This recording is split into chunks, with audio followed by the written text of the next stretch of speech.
प्रणाम। मैं आपकी रीता और मेरे चैनल का नाम है रीता शशि। और मैं जा रही हूँ गाने देवी मैया का भक्ति गीत। जैसा होगा कमेंट में जरूर बताइएगा और प्यार दुलार आशीर्वाद दीजिएगा। जय माता दी। सुनीला की हऊ बड़ी दानी, जय दुर्गे महारानी। सुनीला की हऊ बड़ी दानी, जय दुर्गे महारानी। जय दुर्गे महारानी, महारानी मैया जय दुर्गे महारानी। सुनीला की हऊ बड़ी दानी, जय दुर्गे महारानी। तोहरे दुआरे मैया लंगड़ा पुकारे, तोहरे दुआरे मैया लंगड़ा पुकारे। पैर उनके दे तू तब जानी, जय दुर्गे महारानी। पैर उनके दे तू तब जानी, जय दुर्गे महारानी।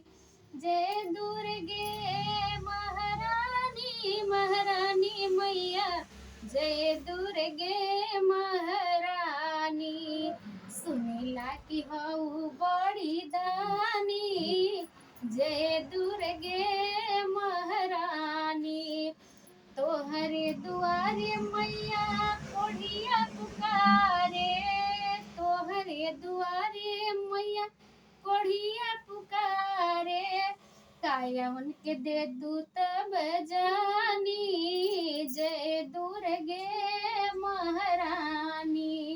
जय दुर्गे महारानी, महारानी मैया जय दुर्गे महारानी। सुनीला की हऊ बड़ी दानी, जय दुर्गे महारानी। तोहरे दुआरे मैया अन्हरा पुकारे, तोहरे दुआरे मैया अन्हरा पुकारे। आँख उनके दे तू तब जानी, जय दुर्गे महारानी। आँख उनके दे तू तब जानी, जय दुर्गे महारानी। जय दुर्गे महारानी, महारानी मैया जय दुर्गे महारानी। सुनीला की हऊ बड़ी दानी, जय दुर्गे महारानी। तोहरे दुआरे मैया बाजी न पुकारे, तोहरे दुआरे मैया बाजी न पुकारे। लाल उनके दे तू तब जानी, जय दुर्गे महारानी। लाल उनके दे तू तब जानी, जय दुर्गे महारानी। सुनीला की हऊ बड़ी दानी, जय दुर्गे महारानी।